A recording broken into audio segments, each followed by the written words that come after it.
Alhamdulillah masih bersama kami dalam program Tapari Tausiah Pagi Hari bersama saya Wilda Izzatul Yazida, masih ditemani dengan Ustadz Nawawi dengan temanya 4 kelompok manusia di dunia dan di akhirat. Nah, pembahasan ini cukup sangat menarik. Baik, kita akan kaji lebih dalam bersama dengan Ustadz. Tafadhol Ustadz. Iya, para pemirsa yang sama dimuliakan dan dirahmati oleh Allah Subhanahu wa taala. Jadi kelompok yang keempat tadi adalah kelompok yang di dunia mulia dan di akhirat insya Allah sangat dimuliakan oleh Allah Subhanahu wa taala. Kita bisa bercermin kalau dari sisi nabi, tentu para nabi di dunia dalam kacamata manusia ya sangat mulia karena membawa risalah wahyu yang diberikan oleh Allah Subhanahu wa taala. Makanya kita contohlah Nabi kita Muhammad sallallahu alaihi wasallam. Di dunia ini luar biasa beliau. Beliau sampai saat ini kurang lebih 14 abad telah meninggalkan kita. Tapi risalah kenabian sangat luar biasa menyertai perjalanan kehidupan kita. Sampai bahkan ketika jamaah haji dan umroh berangkat ke tanah suci, yang tidak sempat bertemu mata dengan Rasulullah, kita tidak sempat berjabat tangan dengan Rasul, kita tidak pernah foto selfie dengan beliau.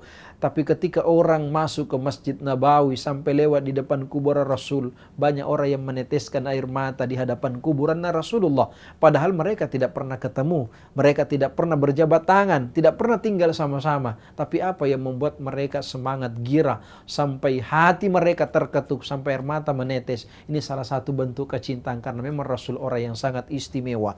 Di dunia jangankan disegani oleh umatnya, bahkan musuh-musuhnya pun sama segan dan hormat takjub kepada Rasulullah, sekalipun dalam ucapan dan perbuatan mereka bertentangan dengan apa yang mereka miliki dalam keyakinan hati mereka. Rasulullah sampai salah seorang astronot yang terkenal, Michael Hart, yang dalam sebuah bukunya yang terbit pertama kali saat 1978, yang sekarang ada terjemahan buku 100 tokoh berpengaruh di dunia, Rasulullah termasuk nomor 1 di penelitian itu, dan itu objektif adanya. Ini salah satu indikasi bahwa Rasul sekalipun mungkin tidak memiliki harta yang banyak, sekalipun Rasul jabatannya tidak seperti jabatan politis seperti sekarang, Rasul berjuang bukan karena ingin dipuji oleh orang. Rasul ingin berdakwah bukan karena ingin popularitas dan termasuk materi. Tapi Rasulullah meninggalkan satu komitmen. Beliau diagung-agungkan di seluruh antero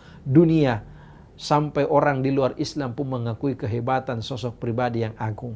Termasuk kita lihat generasi sahabat. Abu Bakar As-Siddiq, orang yang sangat luar biasa bijaksana, termasuk orang yang setia mendampingi Rasul dan komitmen dengan kebenaran yang dia bawa, sampai beliau dijuluki dengan As-Siddiq. Beliau sosok yang dimuliakan oleh Allah di dunia dan di akhirat pasti dimuliakan. Dan yang kedua, Umar bin Khattab, siapa yang tidak kenal dengan Al-Faruq, dengan singa padang pasirnya. Beliau orang yang komitmen tegas dan kuat. Tetapi beliau dengan ketenarannya itu luar biasa dijadikan ladang untuk maslahat. Maka Umar pun termasuk sahabat yang dijamin masuk surga. Kita lihat sosok Utsman bin Affan, seorang sahabat yang memiliki luar biasa materi yang dititipkan oleh Allah. Sampai hartanya pun beliau pernah menyampaikan kepada Rasul, seluruh harta saya persembahkan untuk jalan Allah. Sampai satu pun sen untuk keluarganya tidak disisipkan. Tapi di lain sisi Rasul mengatakan, Utsman silahkan simpan sebagian untuk keluargamu. Apa jawaban Utsman? Ya Rasul, untuk keluargaku Allah yang ngatur. Luar biasa. Mereka diberikan harta dan materi, tapi itulah ada masalah luar biasa sehingga orang terkagum-kagum dengan kedermawanannya beliau. Ali bin Abi Thalib sekaligus sepupu dan menantu Rasulullah Nabi kita Muhammad SAW. Beliau kalau kita berbicara harta mungkin memang tidak, tapi dari segi ilmu luar biasa. Makanya 4 sosok sahabat ini menjadi cermin. Kalau kita untuk menjadi Rasul seperti Rasulullah Muhammad SAW, jelas tidak mungkin. Karena bukan kita manusia biasa dan tidak memiliki wahyu. Kalau Rasul ya jelas. Tapi sahabat Abu Bakar As-Siddiq, Umar bin Khattab, Utsman bin Affan, Ali bin Abi Thalib, termasuk Salman Al-Farisi, generasi tabi'in, generasi tabi'in menjadi contoh. Mereka terkadang mungkin tidak seberapa dia miliki, tapi mereka mampu memuliakan dirinya di hadapan manusia dan di hadapan Allah, sehingga pantas ketika diangkat nanti di hadapan Allah dengan predikat orang yang mulia di dunia dan insya Allah dimuliakan oleh Allah di akhirat. Tentu bagaimana caranya hadirin para pemirsa yang dimuliakan oleh Allah, kita ingin termasuk seperti kelompok ini, kelompok yang keempat. Dan saya pikir tidak ada jalan tertutup untuk kita melakukan hal kebaikan itu. Dimanapun kita berada, apapun profesi kita, dimanapun kita diberikan amanah oleh Allah. Mungkin kita sebagai seorang guru, seorang dosen, seorang karyawan, pegawai, buruh, dan lain sebagainya.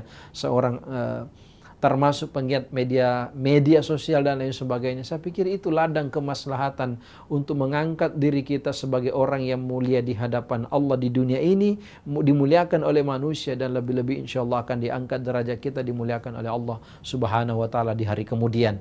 Maka inilah tantangan kita bersama para pemirsa yang dimuliakan oleh Allah. Dari 4 kategori ini tentu kembali kepada kita. Bahasa kerennya kan up to you, terserah Anda. Mau masuk di golongan pertama itu hak Anda. Anda mau masuk di golongan kedua itu adalah ada pada diri kita. Kita mau masuk golongan ketiga, tentu kapabilitasnya kembali kepada kita.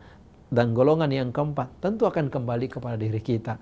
Untuk memasuki dari 4 golongan ini, maka kita kembali kepada diri kita. Di mana sebenarnya kita mampu menempatkan posisi.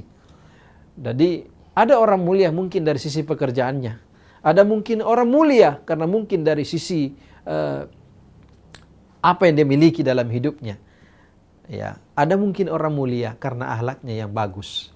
Paling tidak kalau orang memiliki ucapan, perkataan, dan tingkah laku dalam hidupnya yang baik, saya pikir manusia akan mengangkat, memuliakan kita lebih-lebih di hadapan Allah Subhanahu wa Ta'ala. Karena kebaikan itu kan tentu arahnya juga adalah kepada kebaikan. In ahsantum li anfusikum wa in asatum falaha. Sesungguhnya ketika engkau berbuat baik, maka kebaikan itu akan kembali kepada dirimu sendiri. Afwan Ustaz, Ya. kita tahan dulu.